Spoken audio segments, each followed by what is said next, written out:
5 wealthy men stood in a row, their expensive suits gleaming under the lights. The CEO's daughter was told to choose her new father from them, but as the room held its breath, she walked past them all, straight to the janitor standing, in the corner holding a mop.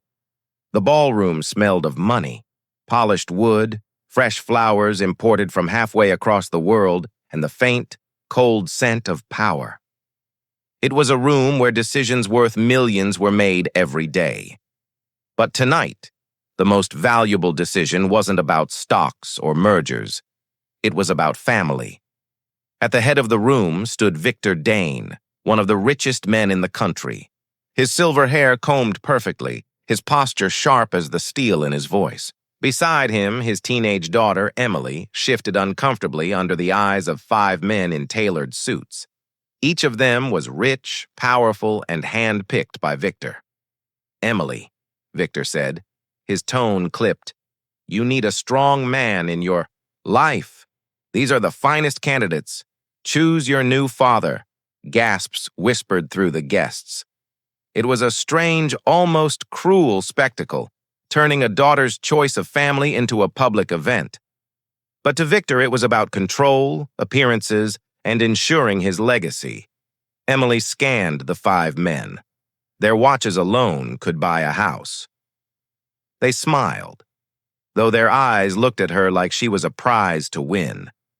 She felt her chest tighten. And then her eyes drifted to the back of the room. By the far wall, half hidden in shadow, stood a man in a faded blue uniform, pushing a mop across the marble floor. His name was Daniel. He wasn't invited to the party. He was just there, to clean up the mess when it was over. Emily's mother had died when she was only 6. Since then, her father had buried himself in work, running the empire and leaving Emily to grow up in long, empty hallways with staff who were paid to care for her but never really did.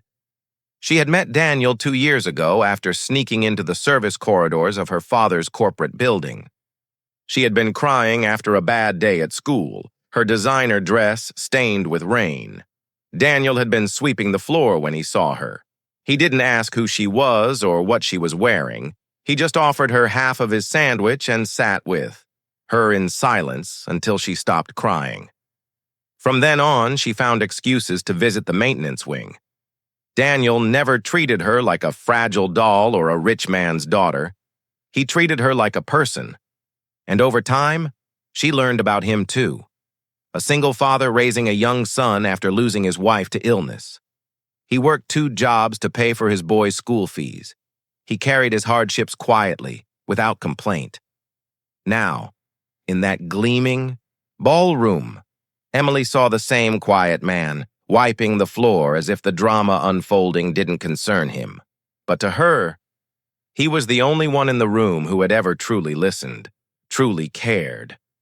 Victor's voice snapped her back. "Emily, make your choice." She stepped forward. The 5 men straightened, expecting her to stop in front of them. But she kept walking, past their polished shoes, past her father's frozen expression, past the glittering tables, until she stood before Daniel.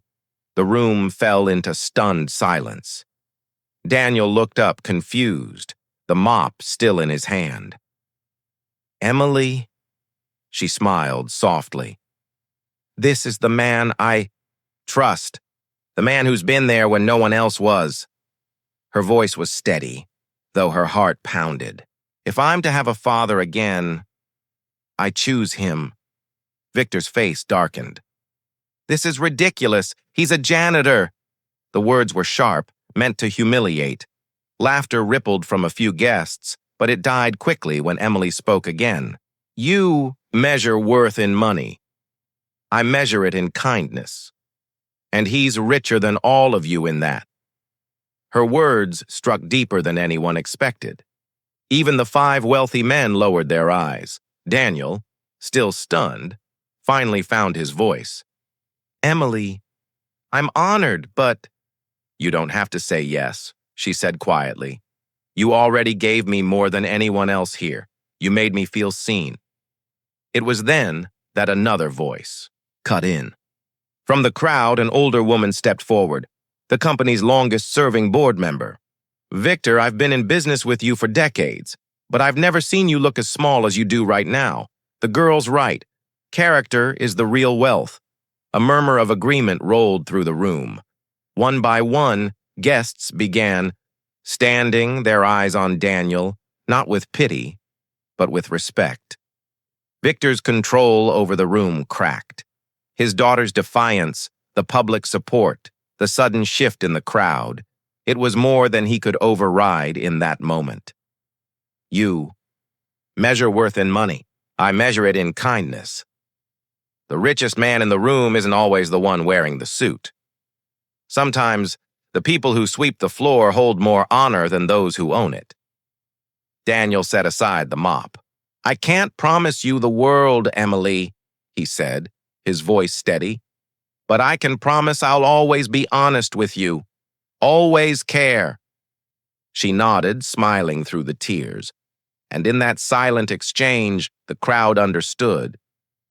This wasn't about titles, it was about love. Victor, perhaps for the first time, had no words. He turned away, leaving the decision unchallenged. The guests parted as Emily and Daniel walked toward the exit, side by side. Some choices defy logic, status, and the expectations of the world. Emily didn't choose the wealthiest man in the room. She chose the one who made her feel safe.